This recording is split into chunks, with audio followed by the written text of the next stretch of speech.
너 지금 뭐라고 했어? 서윤아, 돌아가. 여기 있을 곳이 없어. 미쳤어? 기다려 달라고 했잖아. 돌아와서 나를 지켜주겠다고 했잖아. 그런데 이제 와서 나더러 떠나라고? 지금은 상황이 달라졌어. 상황이 달라졌다고? 내가 높은 자리에 올라가니까? 권력을 가지니까? 그래서 이제 나 같은 건 필요 없어? 그만해. 아니, 대답해봐. 내가 이렇게 무너지고 있는데 넌 어떻게 그렇게 뻔뻔하게 서 있을 수가 있어? 이게 다 널 위해서야. 씨발, 그 말 좀 그만해. 나를 위해서라고? 그럼 대체 내가 한 이 모든 배신이, 거짓말이, 나를 내팽개친 게 다 나를 위한 거였어? 내 이름은 옥섬이다. 충청도의 한 양반 가문에서 태어나 유복한 삶을 살아왔다. 우리 집안은 대대로 학문과 예절을 중요시하는 집안이었고, 특히 여자는 조용하고 단정해야 한다는 가르침이 철저했다. 어릴 때부터 나는 종종 듣곤 했다. 여자는 남자보다 앞서면 안 된다. 부드럽고 단정한 태도를 지녀야 한다. 한 번 혼인이 정해지면 그게 너의 운명이다. 이런 말들을 듣고 자란 나는 다른 사람 같았으면 당연하게 여겼을지도 모르겠지만 항상 마음 깊은 곳에서 반발심이 들었다. 사실 나는 어릴 때부터 유난히 호기심이 많았다. 가문이 체면보다는 바깥 세상이 궁금했고, 내가 태어난 집이 아닌 다른 곳에서는 어떤 사람들이 살고 어떤 삶을 사는지 알고 싶었다. 하지만 부모님은 그런 나를 이해하지 못했다. 어머니는 늘 내 머리를 쓰다듬으며 말했다. 우리 옥섬이는 참 예쁘고 착한 아이야. 그러니까 예쁘게 웃으며 조용히 있으면 돼. 어머니의 말은 따뜻했지만 그 속에 담긴 뜻은 분명했다. 넌 그냥 조용히 살아라. 하지만 나는 그럴 수 없었다. 우리 집에는 하녀와 머슴들이 많았는데 나는 몰래 그들의 이야기 듣는 걸 좋아했다. 특히 큰마마라고 불리는 나이 많은 하녀가 들려주는 이야기들은 항상 나를 꿈꾸게 만들었다. 아씨는 한 번도 해가 지는 바다를 본 적이 없지요. 남쪽 바닷가에 가면 저녁마다 파도가 황금빛으로 빛난다는데요. 서울에는 밤새 불이 꺼지지 않는 시장이 있고 말만 잘하면 귀한 물건을 파는 장사꾼을 만날 수도 있대요. 이런 이야기들은 내 머릿속을 뒤흔들었다. 세상은 넓고 나는 갇혀 있었다. 내가 18이 되던 해 드디어 일이 터졌다. 부모님은 아무런 설명도 없이 내 혼인을 정해버렸다.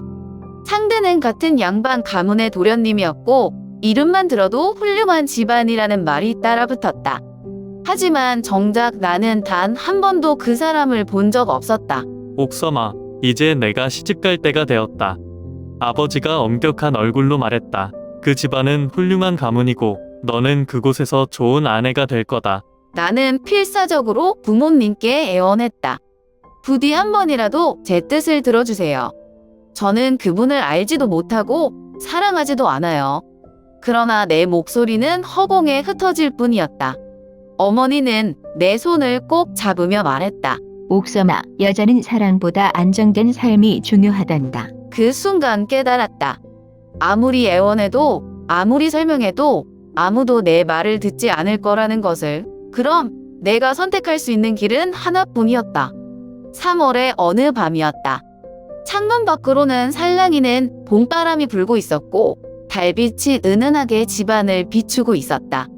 저 멀리서 개 짖는 소리가 희미하게 들려왔다. 모두가 깊이 잠든 그때 나는 조용히 방문을 열었다. 책상 위에는 미리 준비해둔 보따리가 놓여 있었다. 그 안에는 은화 몇 개, 얇은 옷가지, 그리고 어릴 때부터 간직해 온 작은 부적 하나가 있었다. 부적은 큰마마가 준 것이었다. 아씨, 이걸 가지세요. 길 떠날 때 이게 보호해 줄 거예요. 나는 깊이 숨을 들이쉬고 천천히 문 밖으로 걸어 나갔다. 집 밖으로 나와 처음으로 발을 내디뎠을 때 가슴이 철렁 내려앉았다. 이제 다시 돌아갈 수 없겠지? 순간 겁이 났다. 하지만 다시 생각했다. 돌아가면 또다시 갇힌 삶이다. 그게 더 무섭다. 나는 결심했다. 어디로 가야 할지 몰랐다. 하지만 서울로 가면 뭔가 길이 있을 것 같았다. 큰마마가 들려준 이야기처럼 서울에는 밤새 불이 꺼지지 않는 시장이 있고 온갖 다양한 사람들이 모여드는 곳이었다. 좋아. 가보자. 나는 두근거리는 가슴을 안고 어둠 속으로 발걸음을 옮겼다. 이제부터 내 인생은 내가 정하는 거니까. 서울로 향하는 길은 생각보다 험난했다. 처음에는 그저 길을 따라가면 쉽게 도착할 줄 알았는데 현실은 달랐다. 낮에는 마차 화행인들로 붐비는 큰 길도 밤이 되면 으스스한 정적이 감돌았다. 나는 주막에서 하룻밤 묵을 생각이었지만 가진 돈이 많지 않았다. 결국 배가 고픈 채로 길을 걷다가 숲 근처에서 잠시 쉬기로 했다. 그때였다. 어디선가 희미한 신음 소리가 들려왔다. 처음에는 바람 소리인가 했는데 분명 사람이 내는 소리였다. 나는 조심스럽게 소리가 나는 곳으로 다가갔다. 어둠 속에서 희미하게 보이는 건 한 남자가 쓰러져 있는 모습이었다. 옷은 흙과 핏자국으로 얼룩져 있었고 숨소리도 가늘었다. 이 사람, 괜찮은 걸까? 나는 순간 머릿속이 복잡해졌다. 그냥 모른 척 가야 할까? 하지만 그냥 두고 가기엔 너무 위급해 보였다.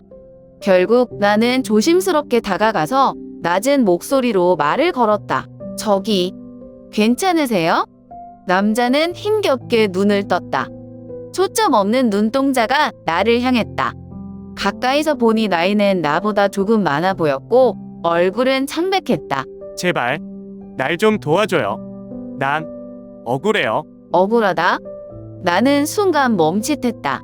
이런 상황에서 억울하다는 말이 나온다는 건 무언가 큰일이 있었다는 뜻이었다. 혹시 도둑 아니면 도망자? 나도 모르게 뒤로 물러서려던 순간 남자가 힘겹게 입을 열었다. 나는 죄인이 아니에요. 누명을 썼어요. 그 목소리는 떨리고 있었지만 거짓을 말하는 것 같지는 않았다. 하지만 그렇다고 해서 쉽게 믿을 수도 없었다. 나는 주위를 살폈다. 혹시나 그를 쫓는 사람이 있을지도 몰랐다. 그 순간 멀리서 말발굽 소리가 들려왔다. 누군가가 이쪽으로 오고 있었다. 나는 직감적으로 위험하다고 느꼈다. 남자는 겨우 몸을 일으키려 했지만 힘이 빠져 다시 쓰러졌다. 제발 날 여기에 두고 가지 말아요. 이 남자를 도와줘야 할까? 아니면 그냥 떠나야 할까? 고민할 시간이 없었다. 나는 급히 그를 부축해서 숲 안쪽으로 몸을 숨겼다. 몇 초 뒤 2명의 사내가 말을 타고 지나가면서 서로에게 물었다. 방금 여기서 인기척이 들리지 않았나? 설마 저 자식이 아직 살아있는 건 아니겠지? 나는 숨을 죽였다. 남자도 조용히 있었다. 그들은 주위를 두리번거리다가 이내 말을 몰고 지나갔다. 다행이었다. 나는 긴 한숨을 내쉬었다. 하지만 이제 나는 선택을 해야 했다. 이 남자를 믿고 도울 것인가? 아니면 모른 척하고 떠날 것인가? 방금 전에 대화를 듣고 보니 이 남자는 누군가에게 쫓기고 있는 게 분명했다. 나는 그를 바라보았다. 남자의 얼굴은 여전히 고통스러웠지만 그의 눈빛에는 두려움과 간절함이 섞여 있었다. 나는 결국 마음을 정했다. 좋아요. 내가 도와줄게요. 하지만 당신이 정말 나쁜 사람이라면 난 바로 떠날 거예요. 남자는 힘겹게 고개를 끄덕였다. 고맙습니다. 정말 고맙습니다. 그 남자의 이름은 구덕이었다. 원래는 한양의 큰 기와집에서 머슴으로 일하고 있었다고 했다. 그런데 어느 날 그 집의 부인이 그를 부당하게 몰아세웠고 그 결과 그는 죄인이 되어 쫓기는 신세가 되었다고 했다. 부인이 머슴 하나를 억울하게 만든다고? 왜? 나는 그 이야기가 선뜻 이해되지 않았다. 귀한 사대부 부인이 왜 머슴에게 그런 짓을 했을까? 하지만 그의 눈을 보니 적어도 거짓말을 하는 사람처럼 보이지는 않았다. 나는 잠시 고민했다. 이 사람을 계속 도와줘야 할까? 아니면 여기서 손을 떼야 할까? 구덕을 근처에 있는 버려진 초가집으로 데려갔다. 집은 이미 오래된 듯 거미줄이 가득했고 문짝도 삐걱거렸다. 그래도 비를 피하고 몸을 숨기기에는 충분했다. 나는 그를 자리에 눕히고 작은 보따리에서 꺼낸 천으로 상처를 감쌌다. 이제 좀 괜찮아요? 구덕은 고개를 끄덕였다. 고맙습니다. 저 같은 사람을 돕는 사람이 있을 줄 몰랐어요. 나는 말없이 그를 바라보았다. 솔직히 나도 내가 왜 이러고 있는지 잘 모르겠었다. 다만 누군가를 도울 수 있다는 것이 이상하게도 내 마음을 편안하게 만들었다. 다음 날 아침, 나는 먹을 것을 구하러 근처 시장으로 갔다. 그런데 시장 한쪽에서 사람들이 웅성거리고 있었다. 혹시 구덕 얘기인가? 나는 조용히 사람들 사이로 다가가 귀를 기울였다. 들었어? 저기 부잣집에서 도망친 머슴 말이야. 아, 그 구덕이라는 사람. 그래, 아주 흉악한 놈이라더라. 밤에 몰래 주인 집 돈을 훔치고 달아났대. 아니야, 내가 듣기론 그 집부인이 이상한 짓을 해서 그 머슴이 억울하게 몰린 거래. 사람들의 말이 서로 달랐다. 어떤 이는 그를 죄인이라 했고 어떤 이는 그가 억울하게 누명을 썼다고 했다. 나는 그 대화를 들으며 문득 어젯밤 구덕이 했던 말이 떠올랐다. 나는 억울해요. 난 그런 짓을 하지 않았어요. 그의 말이 사실일 수도 있겠다는 생각이 들었다. 하지만 그렇다면 도대체 왜 그 부인은 그를 모함했을까? 집으로 돌아오자마자 구덕에게 물었다. 솔직히 말해요. 도대체 무슨 일이 있었던 거예요? 구덕은 한동안 침묵했다. 그러다 천천히 입을 열었다. 부인께서는 어떤 비밀을 감추고 싶었던 것 같아요. 비밀 그는 고개를 끄덕였다. 어느 날 밤, 저는 우연히 부인의 방 앞을 지나가고 있었어요. 그런데 안에서 누군가와 심각한 대화를 나누고 있었어요. 처음에는 그냥 지나치려고 했는데 들리는 말들이 이상했어요. 마치 큰일이 벌어질 것 같은 이야기였어요. 나는 긴장된 눈으로 그를 바라보았다. 그래서요? 다음 날 아침, 갑자기 저는 도둑으로 몰렸어요. 하인들도 모두 저를 의심하기 시작했고 부인은 제게 손가락질하며 말했어요. 이자를 당장 붙잡아라. 저는 억울했어요. 하지만 누구도 제 말을 믿어주지 않았어요. 나는 그의 말을 듣고 생각에 잠겼다. 이건 단순한 도둑 사건이 아닌 것 같다. 뭔가 더 깊은 사정이 있겠지. 그날 밤 나는 혼자 고민했다. 내가 지금 뭘 하고 있는 걸까? 그냥 한 명의 도망자를 도우려 했을 뿐인데 이건 점점 더 복잡한 일이 되어가고 있었다. 나는 계속 이 사람을 믿어도 될까? 하지만 동시에 생각했다. 만약 정말 누명을 쓴 거라면 이대로 두는 게 더 비겁한 거 아닐까? 나는 결정했다. 더 알아보기로 진짜 진실이 뭔지. 며칠 동안 나는 조용히 움직였다. 시장에 나가 이것저것 알아보기도 하고 주막에서 술을 따르며 흘러나오는 이야기들을 들었다. 평소라면 관심도 없었을 사대부들의 소문이 그때만큼은 중요했다. 그러던 중 결국 믿기 힘든 이야기를 듣게 되었다. 그 부인이 원래 그 머슴을 좋아했대? 뭐? 사대부 부인이 머슴을? 말도 안 돼. 진짜라니까. 근데 그 머슴이 거절했다는 거야. 그래서 누명을 씌웠다고? 그렇지. 아니면 멀쩡한 머슴이 하루아침에 죄인이 될 이유가 있겠어? 나는 순간 가슴이 쿵 내려앉았다. 이게 사실이라면 집으로 돌아와 구덕에게 조심스럽게 물었다. 구덕 씨, 부인과 특별한 일이 있었어요? 그는 잠시 침묵했다. 그러다 한숨을 내쉬며 대답했다. 부인께서는 가끔 저를 불렀어요. 혼자 계실 때 심부름을 시키거나 대화를 하자고 하셨죠. 대화요? 네, 처음엔 그저 가벼운 이야기였어요. 그런데 점점 이상해졌어요. 나는 조용히 그의 말을 기다렸다. 어느 날 부인께서 제게 말했어요. 넌 착하고 성실한 아이야. 내 곁에서 지내면 어떻겠니? 저는 무슨 뜻인지 몰랐어요. 하지만 그 후로도 부인은 자꾸 저를 부르셨고 저는 점점 불편해졌어요. 그래서요? 결국 어느 날 정중하게 말씀드렸어요. 전 그냥 머슴일 뿐이고 부인의 은혜는 감사하지만 감히 더 이상 상대할 수 없다고요. 그때 부인의 얼굴이 변했어요. 그리고 며칠 후 갑자기 저는 도둑으로 몰렸죠. 나는 깊이 한숨을 쉬었다. 이게 사실이라면 부인은 감정을 이용해 죄 없는 사람을 파멸시킨 거잖아. 나는 고민했다. 사실을 알았다고 해서 내가 할 수 있는 일이 있을까? 부인은 사대부의 부인이고 구덕은 그저 머슴이다. 이 싸움은 처음부터 공평하지 않았다. 하지만 내 마음은 계속 불편했다. 이대로 두면 이 사람은 영원히 억울한 죄인이 되는 거잖아. 결국 나는 결심했다. 직접 관아에 가서 이 일을 알리기로 다음 날 나는 구덕과 함께 관아로 향했다. 하지만 가는 길에 구덕이 갑자기 걸음을 멈추고 말했다. 옥섬 씨, 이래도 괜찮아요? 뭐가요? 옥섬 씨까지 위험해질 수 있어요. 부인은 권력이 있는 분이고 당신은 양반 가문의 교수잖아요. 나는 핏이 굳었다. 그 양반 가문의 교수가 지금 어디서 뭐 하고 있는 줄 알아요? 숲에서 도망자를 돕고 있고 시장에서 소문을 캐고 다니고 있어요. 나 님이 예전에 옥섬이 아니에요. 구덕은 놀란 듯 나를 쳐다보았다. 그리고 그냥 모른 척하고 넘어가기엔 난 이미 너무 많이 알아버렸어요. 관아에 도착하자마자 우리는 사건을 알렸다. 하지만 아무도 쉽게 믿어주지 않았다. 내 말대로라면 사대부 부인이 거짓을 꾸며 한낱 버슴을 모함했다는 게 아닌가. 말도 안 되는 소리다. 하지만 나는 포기하지 않았다. 그렇다면 부인을 직접 불러 조사해주세요. 거짓이라면 그분도 당당하게 사실을 밝힐 수 있겠죠. 결국 부인은 관아로 불려왔다. 그녀는 처음엔 당당한 얼굴로 앉아 있었다. 저는 그저 도둑을 벌하려 했을 뿐입니다. 제가 왜 거짓을 꾸미겠습니까? 하지만 내가 그녀의 눈을 똑바로 바라보며 말했다.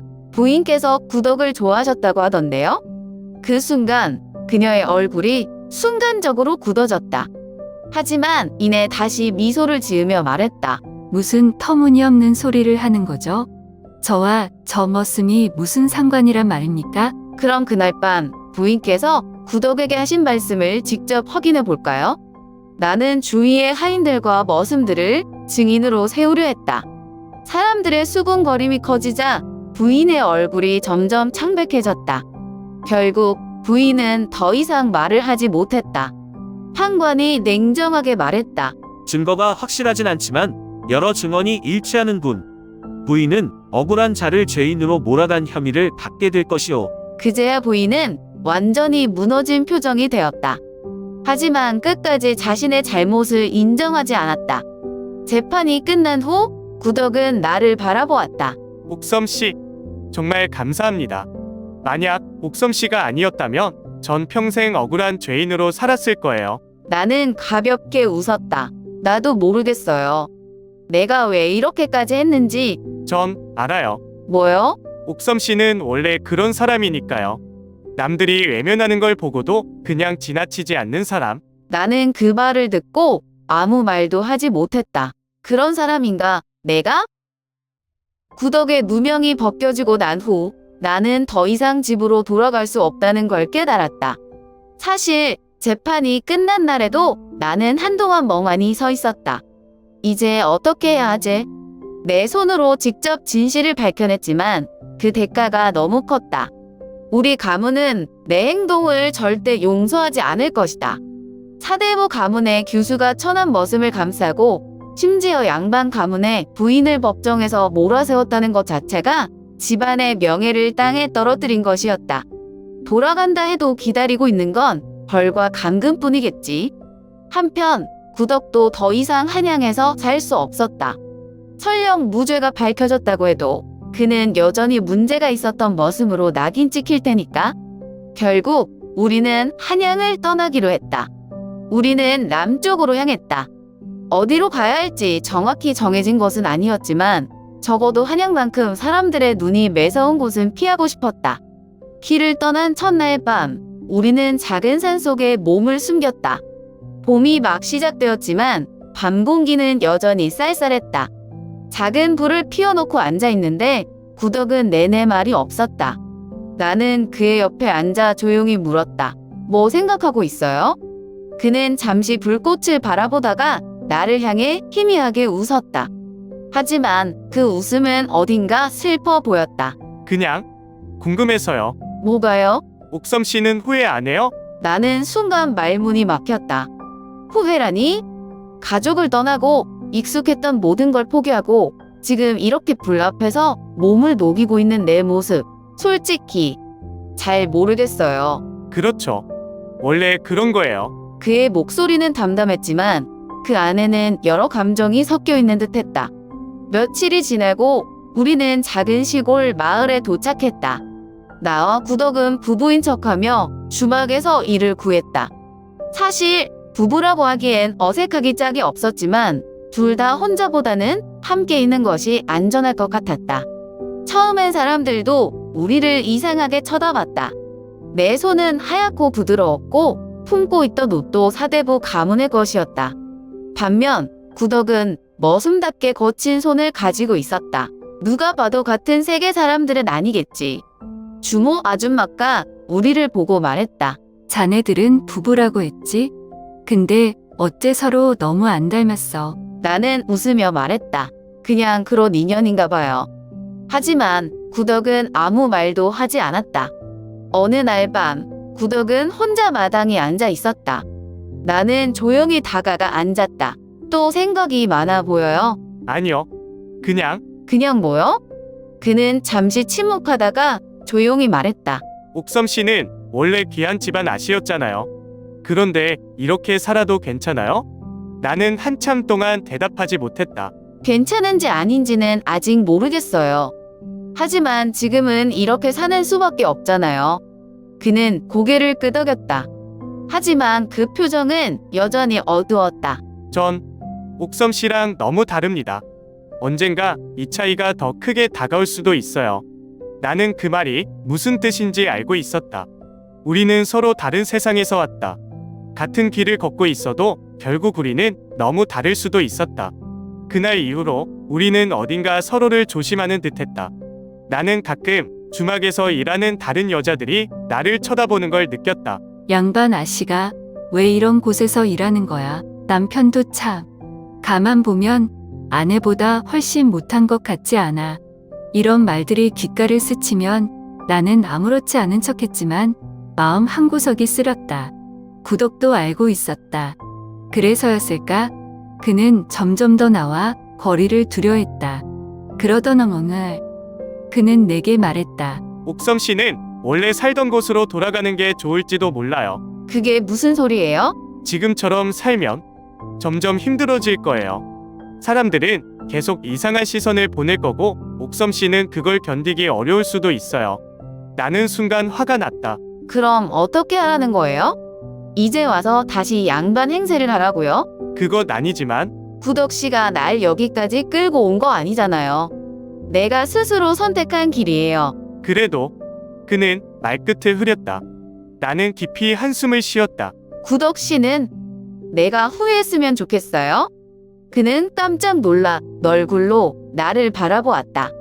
나는 그 시선을 피하지 않고 계속 바라봤다. 난 후회하지 않아요. 하지만 구덕 씨가 계속 이럴 거면 우리 같이 있는 게 맞는지 모르겠네요. 그는 아무 말도 하지 않았다. 하지만 나는 그의 눈빛에서 많은 것을 느낄 수 있었다. 우리는 작은 주막에서 일을 시작했다. 나는 부엌에서 허드렛 일을 도왔고 구덕은 장작을 패고 무거운 짐을 옮겼다. 처음에는 이렇게라도 함께 있다는 게 다행이라 생각했다. 하지만 시간이 흐를수록 우리 사이에는 보이지 않는 벽이 생겨나고 있었다. 주모 아줌마는 날 볼 때마다 한마디씩 했다. 아씨 손이 이렇게 고운데 언제까지 이러고 살 거야? 솔직히 말해봐. 원래 양반 집 아가씨지? 나는 대답하지 않았다. 어차피 해명해봤자 믿어줄 리도 없었고 믿는다 해도 달라질 건 없었다. 하지만 마을 사람들은 나를 보며 속삭였다. 어디 귀한 집에서 도망쳐 나온 것 같은데 남편이라는 사람도 이상해. 말수가 너무 적어. 이런 말들이 들릴 때마다 구덕은 더 움츠러들었다. 구덕은 점점 나와 거리를 두기 시작했다. 처음엔 피곤해서 그런가 보다 했지만 어느 순간 대화가 줄어들고 나를 바라보는 시간이 줄어들고 있다는 걸 느꼈다.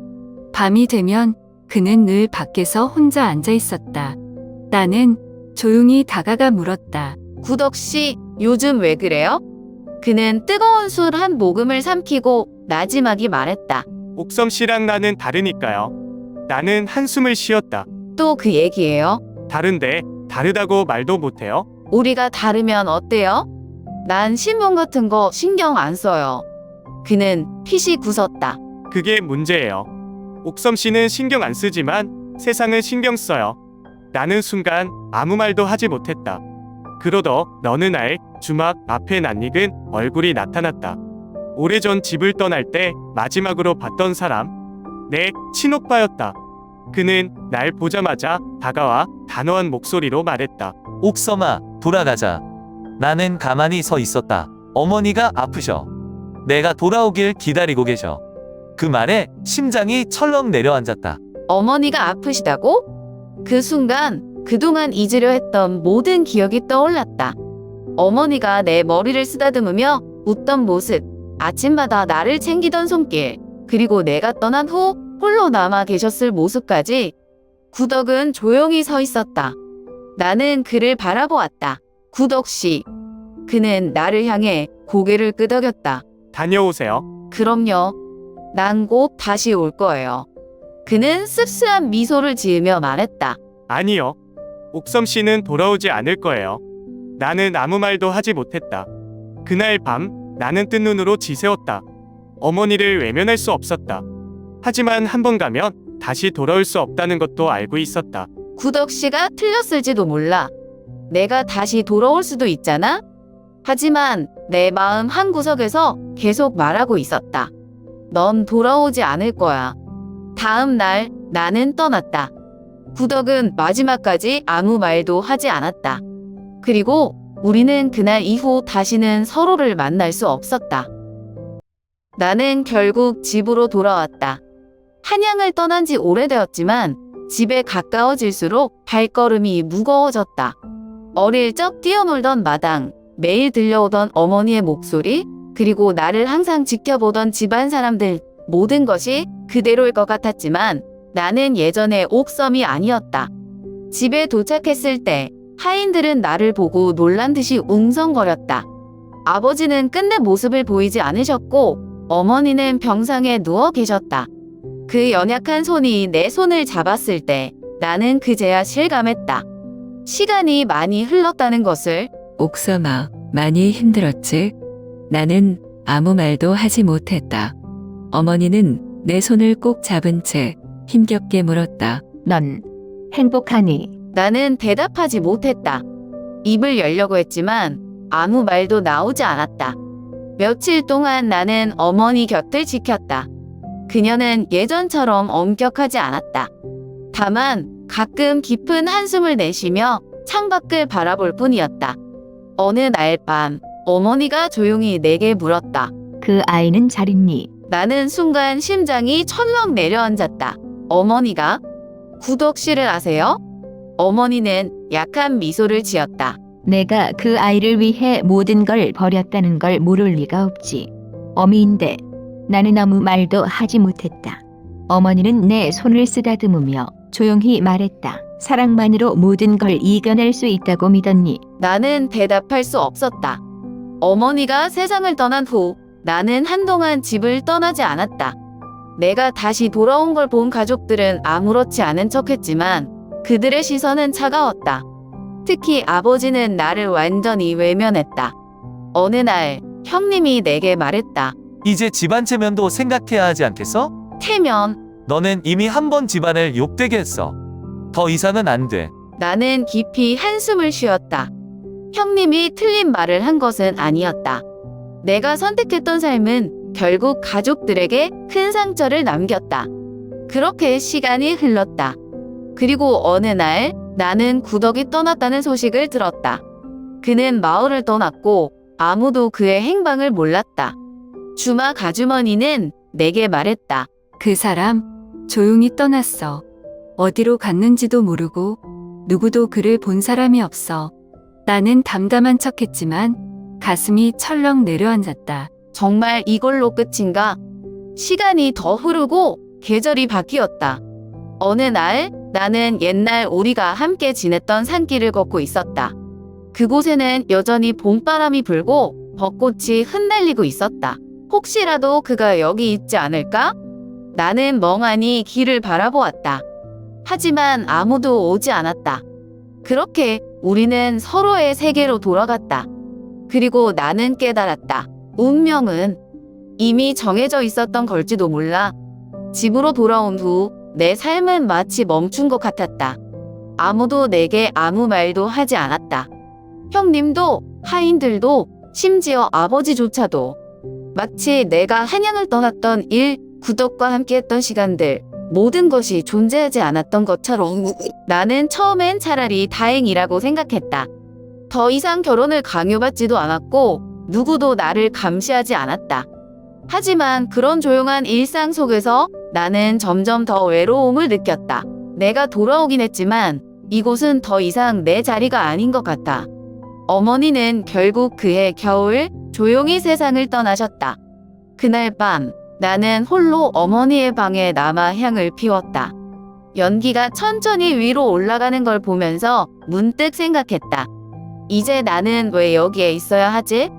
어머니가 마지막으로 내게 물었던 말이 떠올랐다. 넌 행복하니?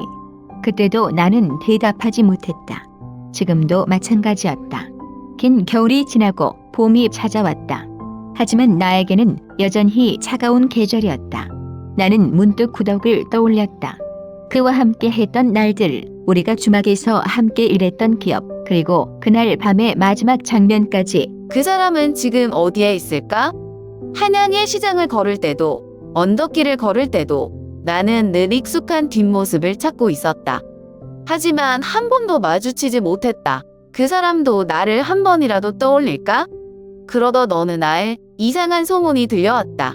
남쪽에서 떠돌던 사내가 한양에 돌아왔다더라. 예전의 머슴이었다던데 지금은 떠돌이처럼 산다더군. 혹시 구덕? 나는 순간 심장이 빠르게 뛰었다. 설마 정말 그일까? 확신할 수는 없었다. 하지만 만약 그라면 나는 더 늦기 전에 움직여야 했다. 나는 즉시 붓을 들어 짧은 편지를 썼다. 벚꽃나무 아래에서 보름달이 뜨는 밤에 딱 한 줄이었다. 내가 할 수 있는 말은 그것뿐이었다.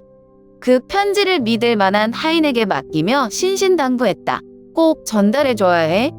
그리고 그 사람이 안 받겠다고 하면 강요하지 말고 그냥 두고 오렴. 하인은 고개를 끄덕였다. 하지만 그분이 정말 오실까요?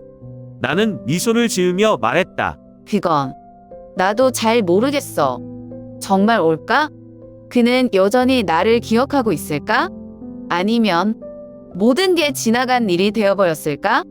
나는 대답을 알지 못한 채 벚꽃이 흩날리는 길을 조용히 바라보았다. 보름달이 뜨는 밤, 나는 조용히 외투를 걸치고 집을 나섰다. 한양의 밤거리는 낮보다 조용했지만 아직 장터에서는 술 취한 사람들이 웃고 떠드는 소리가 들렸다. 하지만 내 발걸음은 거기로 향하지 않았다. 나는 오직 한 곳만을 바라보고 있었다. 벚꽃나무가 있는 강가. 거기는 예전부터 내가 가장 좋아하던 장소였다. 어릴 때 형님 몰래 뛰어나와 마루 위에 앉아 강물을 바라보던 기억이 난다. 그리고 구덕과 함께 한양을 떠나기 전 마지막으로 함께 걸었던 곳이기도 했다. 나는 천천히 나무 아래에 섰다. 밤 공기가 차가웠지만 손끝보다 더 시린 것은 내 마음이었다. 그는 올까?